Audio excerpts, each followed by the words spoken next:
Just because someone is a transgender man doesn't necessarily mean that they don't have a uterus and that they cannot get pregnant.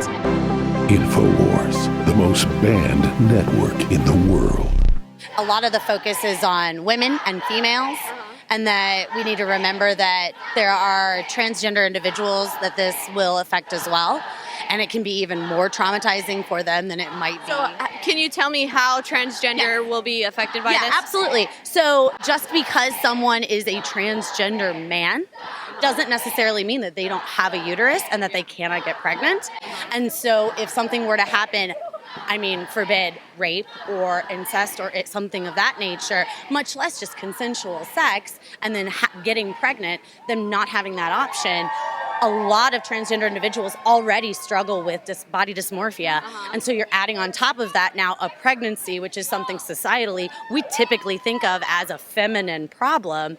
And now you've put that person in an even more dangerous situation, mental health-wise, physically-wise, all of that. So do you agree that there's a difference between like biological sex and then gender? Because only biological women can get pregnant, right? So if somebody identifies as transgender and so decides, you know what I mean? Like, there's still biological women, even if they're trans men. Right. So it is still only a woman's issue, right?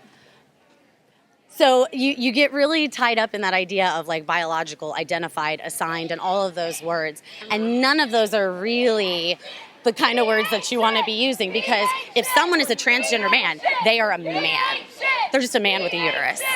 And I know that is still something that a lot of people are still trying to wrap their heads around, but it's biology. You can have, I could have a uterus. Are you sure it's not that they were biologically born as the sex of a female, but they themselves, their gender identifies as a man, and therefore out of respect or courtesy, people around them decide to say, yes, we will consider you as a man, even though biologically you have the chromosomes of whatever the sex you were born with. Right, but you can also have, there are intersex individuals who have both male and female chromosomes, and so where do you put them? You also have individuals who have extra X or Y chromosomes who still present completely and physically like a male or like a man or a woman biologically. And so gender and sex are so much more complicated than we've been led to believe. It's not this like and or kind of thing. There's a spectrum, like so many things that we're learning about in society. So what you're saying is if I were to identify as a man. Sure.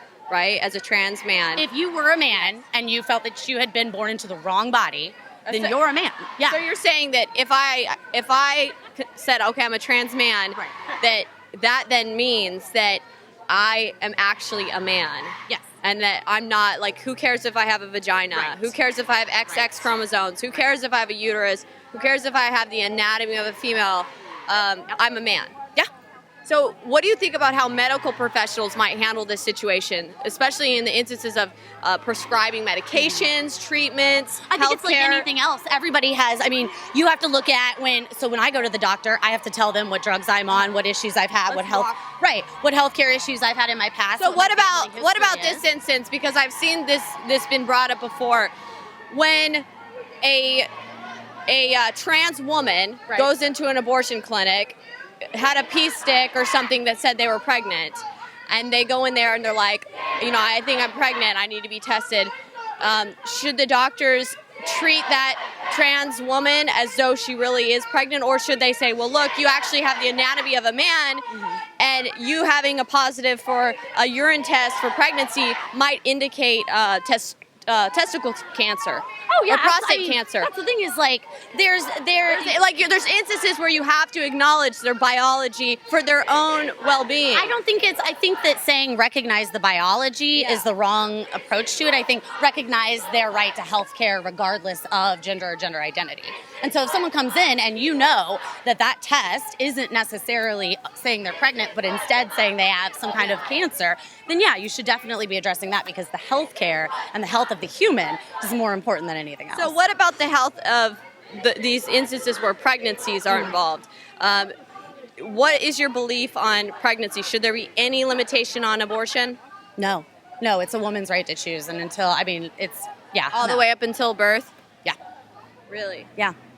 Okay, so many people would say that's kind of controversial. Oh, absolutely. So, but so are certain like very low level things in lots of different places. Like, so a lot of people, liberals, Yes. progressives, like to say we should listen to science, right? Yes. We should listen to science. okay. Should we listen to science in the instance where you've got all these ultrasounds and all this science saying that the babies feel pain or that, they're animated, they're experiencing Right. things? Like, should we listen to that science and take into consideration the rights of these unborn babies? Sure, absolutely. You should listen to science, but science also tells you that there's a huge risk in terms of maternal,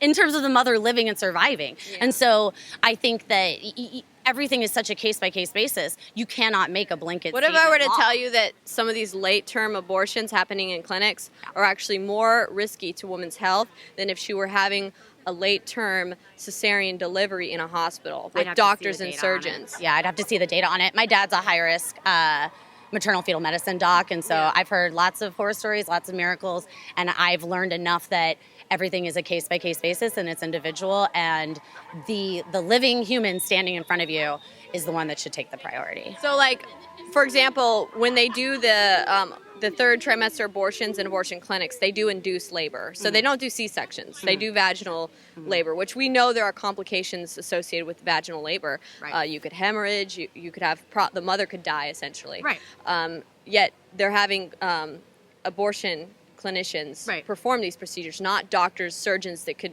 immediately give that life-saving treatment to the woman. Right, but that woman may not want that child. And at that point in time, you have to ask yourself, is it responsible as a society, as a community, as a culture to force someone to give birth to a child to undergo that kind of trauma, both physically and emotionally, just because... But is anyone forcing her to parent the child?